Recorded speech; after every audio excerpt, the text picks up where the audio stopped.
Olá, sou o Germano e estou aqui bem pertinho de vocês para falar de uma coisa muito importante. Na verdade, vou esclarecer para vocês uma coisa que está acontecendo. Não sei se você notou também, mas nas últimas semanas aí a gente tem recebido um monte de e-mail falando sobre atualização de políticas de privacidade. Alguns termos mudaram e tudo mais. E o que aconteceu? Os planetas se alinharam? Uma sociedade secreta que controla toda a internet combinou de atualizar políticas de privacidade? Foi o Zuckerberg que depois que hackeou todo mundo do Facebook, criou um problema maior ainda para a internet? Bom, é mais ou menos tudo isso junto, tá? Na verdade, isso é reflexo de uma lei que surgiu na União Europeia que diz que agora todas as empresas digitais e de internet que prestam serviços, que têm sites e tudo mais, que guardam dados de cidadãos europeus vão ter que seguir agora uma coisa que eles chamam de GDPR, General Data Protection Regulation. Ou traduzindo para o português aqui, é uma regulação geral de proteção de dados. O GDPR, então, é um regulamento que muda ligeiramente o que as empresas que guardam dados de cidadãos europeus vão ter que fazer e vão ter que as obrigações que essas empresas vão ter agora. O intuito dessa mudança é aumentar a privacidade na internet, então que seus dados sejam cada vez mais protegidos e ao mesmo tempo fazer com que o usuário saiba que os dados dele estão sendo coletados ali, que a empresa que, sei lá, o serviço que você está usando pode coletar esses dados e usar esses dados. O novo regulamento vale para qualquer empresa que armazenar ou processar dados de cidadãos da União Europeia. Pensando que a internet é global e quando você coloca alguma coisa na internet, qualquer lugar do mundo pode usar e se cadastrar e tudo mais, então isso está valendo para quase que o mundo inteiro. Ou seja, mesmo que a empresa seja brasileira, se ela armazena ou processa dados de cidadãos da União Europeia, ela vai ter que se regulamentar aí de acordo com a GDPR. Mas que tipo de dado é esse que a GDPR protege? Ó, peguei aqui um trecho aqui, eu fiz até uma anotação que é bem complexo, tá? Eu vou ler aqui para vocês. A GDPR considera que quaisquer dados sozinhos ou em conjunto com outros dados que possam ser utilizados para identificar um indivíduo. Ou seja, se você conseguir identificar alguém com, sei lá, a fração de dado que você conseguiu coletar dessa pessoa, você tem que prestar atenção na GDPR. Alguns exemplos desses dados são nome, endereço físico, e-mail, endereço de IP, dados financeiros, dado de comportamento nas páginas e outras coisas semelhantes. Então, dados de comportamento nas páginas quer dizer, se você está coletando dados de analytics, se o cara clica aqui, clica ali, não sei o que lá, vinculado ao IP dessa pessoa, você precisa prestar atenção nessa nova regulamentação. Inicialmente, eu pensei que isso fosse um reflexo do tio Zuck aí, que bagunçou a internet nos últimos meses aí. Mas na verdade não, isso daí é um projeto de lei de 2016, que vem sendo avaliado e votado desde lá, então, e foi aprovado para entrar em vigor esse ano no último dia 25 de maio. Então por isso que nessas últimas semanas a gente está sendo metralhado por isso. Eu dei uma estudada bem rapidinha nesses termos aí e anotei aqui quais são as principais obrigações que empresas precisam ter. Então se você é uma empresa digital, presta um serviço, ou você tem um site que coleta dados, qualquer coisa, presta atenção nesses termos. O serviço deverá permitir que o usuário escolha como seus dados serão tratados e autorize ou não o uso deles. O usuário tem direito de saber quais dados estão sendo coletados e para quais finalidades. Deve haver meios para que o usuário solicite a exclusão de informações pessoais ou interrompa a coleta de dados. O usuário também poderá acessar, solicitar cópia ou migrar todos os seus dados coletados para outro serviço quando for cabível. Então, por exemplo, imagina que você pode ter um serviço de e-mail e fala, ó, eu quero sair desse serviço de e-mail, quero migrar todos os meus e-mails para outro serviço. Então, se você presta esse tipo de serviço, você precisa ter essa funcionalidade aí. Próximo. O uso de linguagem clara, concisa e transparente para que qualquer pessoa possa compreender a comunicação sobre seus dados, inclusive termos de privacidade.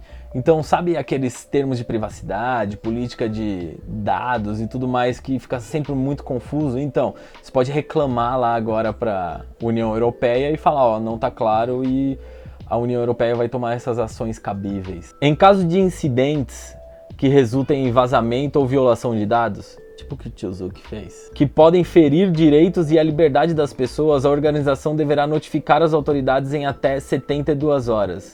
O que o Zuck não fez. A aplicação da privacidade por design. A proteção dos dados deve ser considerada desde o início do projeto de um sistema, como parte imprescindível deste. Então, ele fala design aqui como projetar coisas, como criar coisas, e não design de deixar bonito, layout.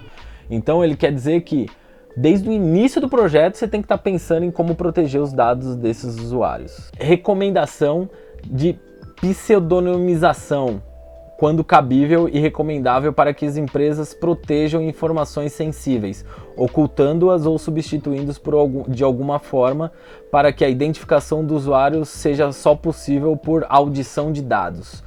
Ou seja, colocar as estrelinhas no nome da pessoa, no IP, no e-mail, para proteger o dado da pessoa, e só quando for solicitada uma auditoria na empresa é que esses dados vão ser possíveis ser lidos só pela auditoria, entendeu? As empresas terão, em certas circunstâncias, que trabalhar com um Data Protection Officer, DPO, executivo que deverá supervisionar o tratamento de dados pessoais, bem como prestar esclarecimentos ou se comunicar com as autoridades sobre o assunto.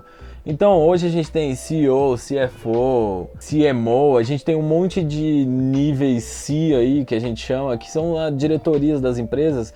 Agora eles recomendam que as empresas tenham uma diretoria de proteção de dados, para que essa pessoa seja responsável para auditar todo o processo, todo o sistema, para ver se realmente está sendo protegidos os dados, e também para que essa pessoa seja o porta-voz da empresa quando se trata de proteção de dados. Mas o Brasil é o Brasil, né? Por que uma lei europeia pode afetar o Brasil também? Na verdade, essa lei está impactando o mundo todo que trata de dados de cidadãos europeus, como eu já disse anteriormente. Mas e as leis locais? Por exemplo, o Brasil também tem algumas leis de como as empresas procedem na internet e tudo mais.